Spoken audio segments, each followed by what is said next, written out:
সামনের দিকে এসে তোমাদেরকে অনুরোধ করা হচ্ছে। থানা উচিত এই অবস্থায় নাকি থেমে যাওয়া এই অবস্থায়? চিৎকার চলবে, জনতা পথে নামতে থাকবে যতক্ষণ না পর্যন্ত অভয়া তিলোত্তমা আমার দিদিকা বিচার পাচ্ছে। এই আন্দোলন চলবে যতক্ষণ না পর্যন্ত আমাদের আত্মা শান্তি পাচ্ছে, দিদির আত্মা শান্তি পাচ্ছে। আমরা কেউ থামবো না।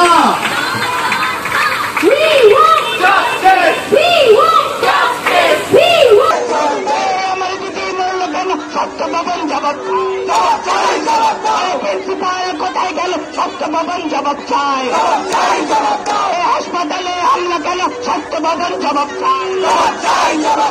গুন্ডা রাজ চলছে কেন? সত্যভবন জবাব চাই।